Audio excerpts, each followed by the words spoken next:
వరదల వలన రాష్ట్రంలో సుమారుగా 11.5 లక్షల మంది ప్రజలు తీవ్ర ఇబ్బందులు పడ్డారు, నరకయాతన పడ్డారు. 35 రోజులు గడిచింది. ఇది ప్రకృతి వైపరీత్యంతో పాటుగా ఇది మానవ వైపరీత్యమని ముఖ్యమంత్రి గారే చెప్పారు. మ్యాన్ మేడ్ డిజాస్టర్ అన్నారు. అంటే ఒక రకంగా చెప్పాలంటే ఇది ప్రభుత్వాల పాలకుల నిర్లక్ష్యం వలన ఏర్పడినటువంటి ఒక ముప్పు లాంటిది.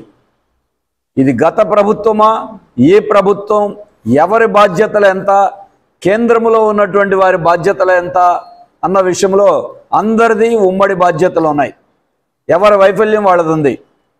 సరే, ఏదైనా ఇవాల్టికి ప్రతి ఒక్క వరద బాధితుడికి అన్ని విధాల సహాయం అందే విధంగా మేము కృషి చేస్తామని ముఖ్యమంత్రి గారు చెప్పారు. ఆ మాట నిలబెట్టుకోవాలని సిపిఎం తరపున మేము డిమాండ్ చేస్తూ ఉన్నాం. జరిగిన నష్టం అపారమైనది. ప్రభుత్వం చేస్తున్న సహాయం పరిమితమైంది. దీన్ని ఇప్పటికైనా గమనించి గుర్తించి సరిదిద్దుకోండి. మన చీఫ్ సెక్రటరీ సిసోడియా గారు ఆ రోజు ప్రకటించింది 13వ తారీఖు లోపల మేము అందరినీ ఎన్యూమరేట్ చేస్తా ఉన్నాం, వీలైనంత త్వరగా అందరికీ సహాయం అందిస్తూ ఉన్నారు. ఎక్కడ 13వ తారీఖు, ఎక్కడ ఇవాళ అక్టోబర్ 6వ తారీఖు? అంటే వారు చెప్పినట్టు 7వ తారీఖు 6వ తారీఖు.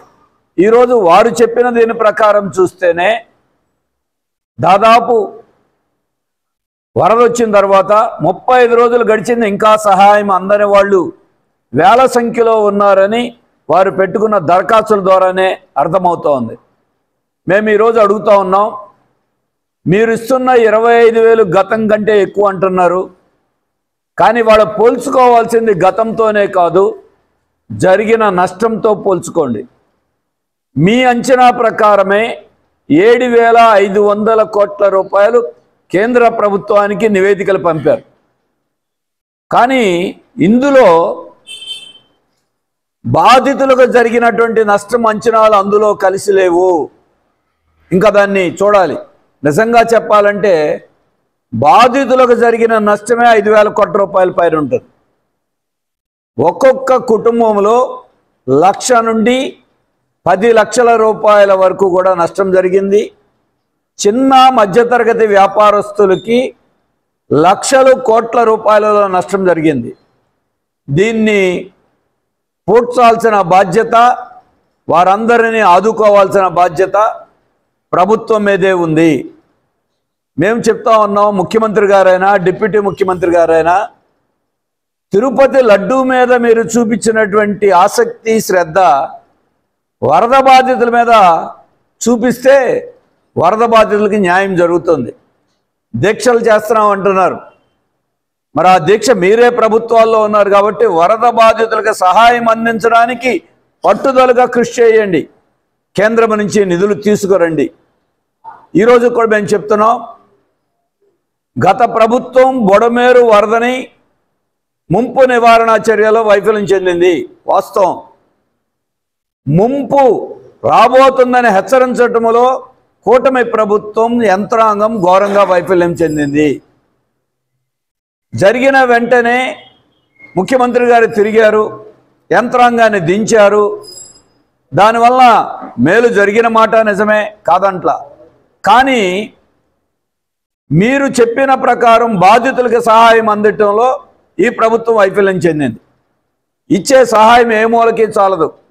అందుకే వరద సహాయాన్ని పెంచండి, వరద సహాయాన్ని ప్రతి ఒక్కరికి అందించండి అని అడుగుతున్నాం. అలాగే మీరు చెప్పారు P4 దాంట్లో పేదవాళ్ళు చాలా కీలకమని. మేము మళ్ళీ దానికోసం ప్రణాళికలు అంటున్నారు. ఈ వరదలో నష్టపోయిన వాళ్ళు అన్ని వర్గాలు అయినా ముఖ్యంగా నష్టపోయింది పేదవాళ్లే. పునరావాస కాలనీలు, పేదల నిర్లక్ష్యం, పాలకుల నిర్లక్ష్యం వరదను ముంచటంలో కూడా కనబడతా ఉంది. జక్కంపూడి వైఎస్ఆర్ కాలనీ మొత్తం వరద అందరికంటే ముందు వచ్చింది. సింగనగర్ పాయికాపురంలో ఉన్న కాలనీలన్నీ అది వ్యాంబేనా ఏ కాలనీ అయినా మీరు చూసుకోండి, మునిగిపోయిన వాళ్ళందరూ పేదవాళ్లే. ఇవాళ మీరు అలాగే రైతాంగం గ్రామీణ ప్రాంతాల్లో కావచ్చు, లేదు కృష్ణా కరకట్ట పక్కన ఉన్నటువంటి పేదలు కావచ్చు, అన్ని వర్గాలతో పాటుగా పేదలు అత్యధికంగా నష్టపోయారు. మీ P4 ఏదో ఈ వరద బాధితులకి సహాయం అందించడంలో చూపించమని చెప్పేసి మేము కోరుతున్నాం. అలాగే దాదాపు 500 కోట్ల రూపాయలు విరాళాల రూపంలో దాతలు, స్వచ్ఛంద సంస్థలు, పారిశ్రామికవేత్తలు ఇంకా ఎంతోమంది స్పందించారు. చాలా సంతోషం. అలాగే కేంద్రం ఈరోజు కూడా 1000 కోట్ల రూపాయల పైన అన్ని రాష్ట్రాలకి ప్రతి సంవత్సరం ఇచ్చేటువంటి ప్రకృతి వైపరీత్యాల నిధులలో అడ్వాన్స్ ఇచ్చారు తప్ప ఈ కృష్ణా బుడమేరు ఇతర వరదలకు కావలసిన సహాయంలో ఇప్పటికి ఒక నయా పైసా కూడా ఇవ్వలేదు. అసలు కేంద్ర ప్రభుత్వం వరద ముంపు శాశ్వత చర్యల్లో కానీ లేదు తక్షణ నష్టాన్ని పోడ్చడంలో బాధ్యత వాళ్ళది.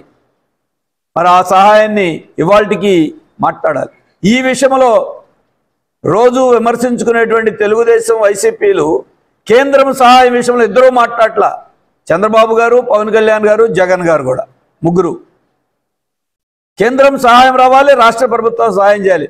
మేం కోరేటువంటి ఇంకొక విషయం, ప్రతి బాధితుడికి క్షేత్రస్థాయిలో సహాయం అందాలి.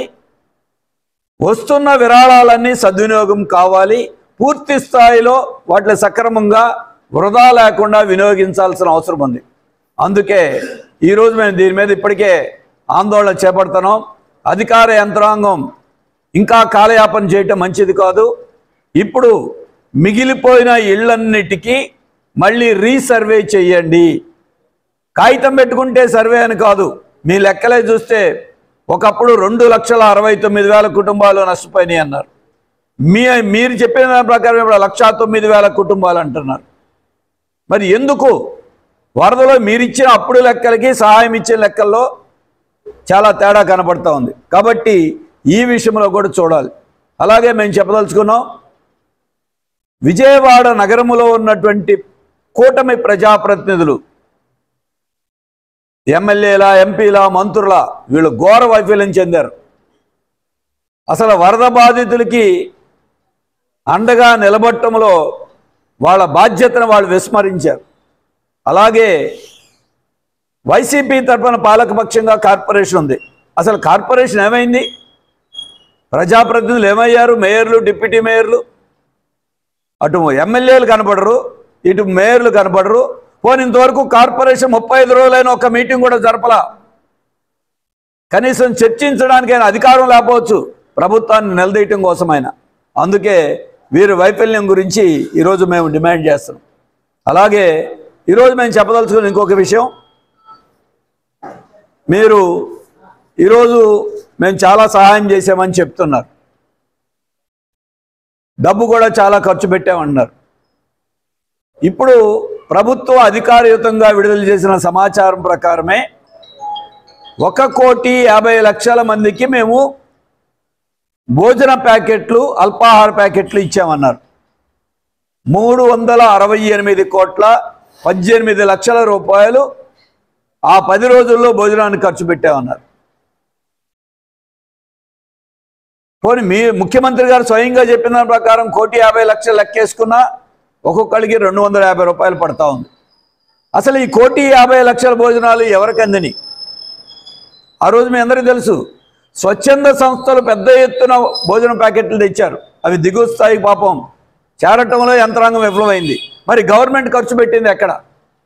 దాంట్లో ఉన్నటువంటి విషయం ఏంటి? ముఖ్యమంత్రి గారు దీని మీద దృష్టి పెట్టాలి.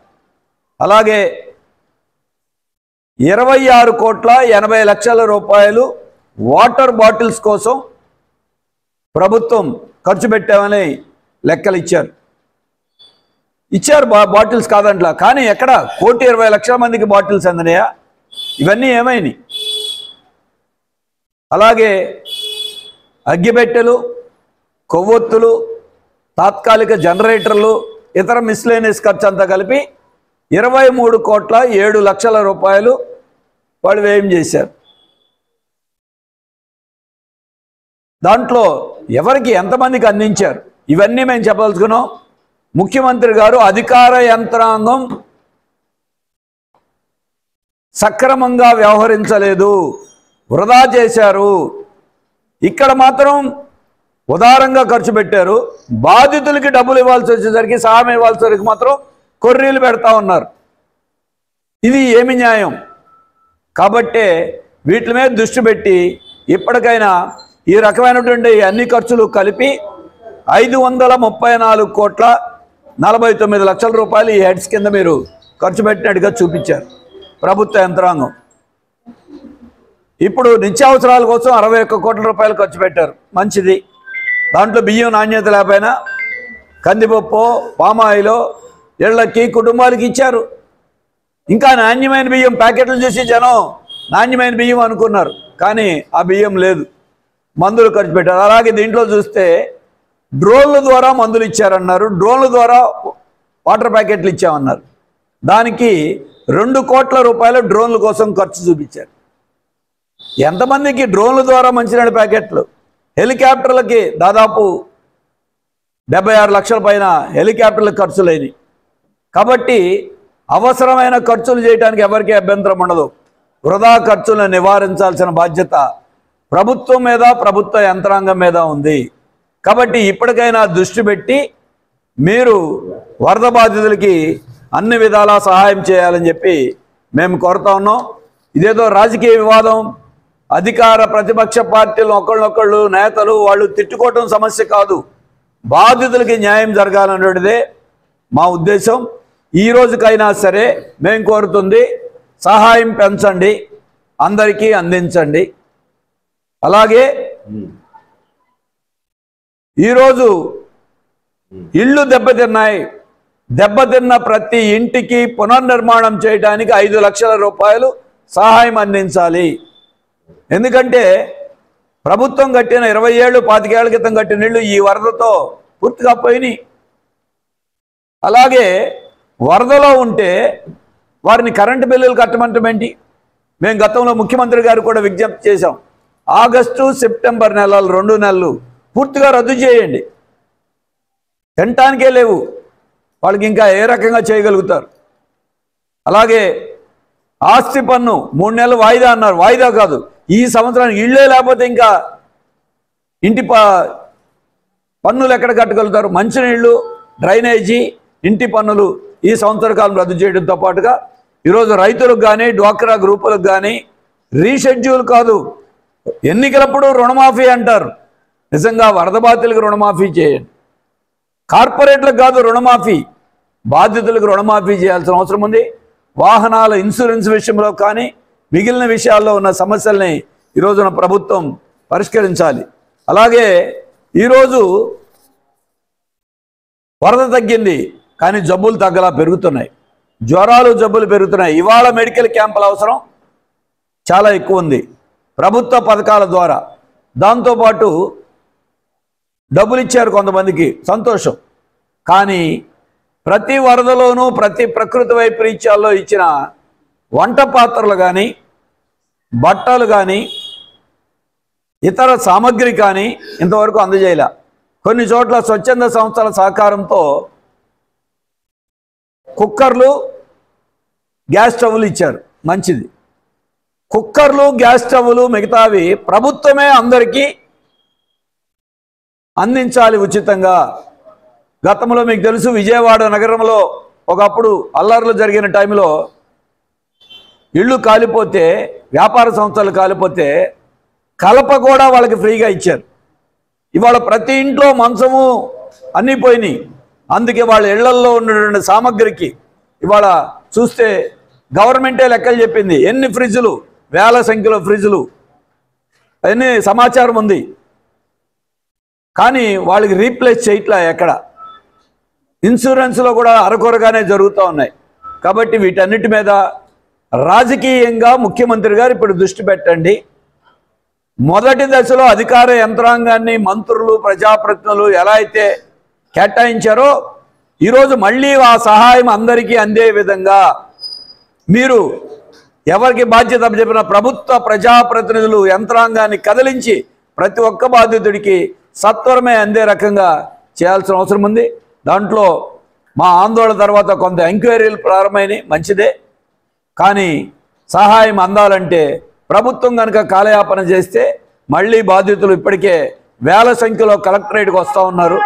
ఆ స్థితిని నివారించాలంటే సచివాలయ స్థాయిలో ఈ విషయాలన్నింటినీ కూడా ప్రభుత్వం దృష్టి పెట్టాలని చెప్పి మేము విజ్ఞప్తి చేస్తూ ఉన్నాం. పట్టుకో, ఇది ప్రభుత్వం మేము చెప్పిన ఉంచోవాలా కూర్చుని పర్లేదా? ప్రభుత్వం నేను ఇందాక చెప్పిన ఆహారానికైనా వాటర్ బాటిల్స్కైనా ఇతర రకాల ఖర్చులైనా వారు అధికారయుతంగా విడుదల చేసిన సమాచారమే. ఇందులో బాధితులకి సహాయం విషయంలో మాత్రం మేనమేషాలు లెక్కిస్తున్నారు, ఇతర ఖర్చుల విషయంలో మాత్రం ఉదారంగా ఖర్చులు చేశారు. దాని మీద వారు దృష్టి పెట్టి బాధితులకి ప్రతి నయా పైసా క్షేత్రస్థాయికి అందే విధంగా ప్రభుత్వము యంత్రాంగము ఇవాళ పూనుకోవాల్సిన అవసరం ఉంది. లేవని ఆధారాలని గవర్నమెంట్ దగ్గర ఉంటాయి, జనం దగ్గర ఎక్కడ ఉంటాయి? మీరు ఎలక్షన్లో ఓట్లు ఎంచుకున్నప్పుడు వాళ్ళ ఓటింగ్కి అర్హులా? కానీ వరదలో సహాయం అందటానికి వాళ్ళ అర్హులు కాదా? ఓటు ఉన్నప్పుడు ఏ రకమైన ఆధారం ఉందని మీరు ఓటింగ్ ఎంచుకున్నారు? ఇవాళ మీకు మ్యాపింగ్ ఉందా లేకపోతే ఇంకొక సమాచారం ఉందా అని అడుగుతున్నారు. మేము సూటిగా అడుగుతున్న ప్రశ్న అదే. ఓట్లకు అర్హులైన బాధితులు జనం ఇవాళ వరద సహాయం అందుకోవడానికి ఎందుకు సాధ్యం కాదు? మీరే చెప్పారు మేము ఎన్ని కరెంటు విద్యుత్ పునరుద్ధరించాం, అలాగే ఇవన్నీ. మరి ఆ సమాచారం లక్షల్లో ఉంది, ఇచ్చిన సహాయం మాత్రం వేలల్లోనే ఉంది. కాబట్టి వీటి మీద దృష్టి పెట్టి ప్రతి ఒక్కరికి కూడా సహాయం అందే విధంగా చేయాలని. బాధితులు అంటే చిన్న మధ్యతరగతి వ్యాపారస్తులతో పాటుగా చిన్న పరిశ్రమలు మిగిలిన వారందరికీ కూడా పూర్తి స్థాయిలో సహాయం అందాలి. ఇది విజయవాడ నగరమే కాదు, ఎన్టీఆర్ జిల్లాలో కూడా రైతులకు కూడా ఖచ్చితంగా మరి వారి సహాయం 10,000 రూపాయలు ఏమాత్రం చాలట్లేదు. ఈ సహాయం 50,000కి పెంచాలి మొత్తం బాధితులందరికీ మేము ఎప్పుడు డిమాండ్ చేస్తూ ఉన్నాం. అలాగే ఆటోలకి ఇతర వాహనాలకి రైతులకి ఇవన్నీ కూడా చేయాలి. గ్రామీణ ప్రాంతాలు కొన్ని గ్రామాలు అసలు ఎన్యూమరేషన్ కూడా జరగలేదని వాళ్ళు ఆందోళన చేశారు. మరి వాటి మీద కూడా దృష్టి పెట్టి ప్రభుత్వం ఈ ఎన్టీఆర్ జిల్లాలో విజయవాడ నగరంలో ప్రత్యేక చర్యతో పాటుగా తక్షణ చర్యలతో పాటు శాశ్వత చర్యల మీద కూడా దృష్టి పెట్టండి. ఇప్పుడు మరి 35 రోజులైంది, మీ ప్రణాళికలు ఏమిటి? ఆ ప్రణాళిక నిధులేమిటి? కేంద్రం ఏమి నిధులు ఇస్తుంది?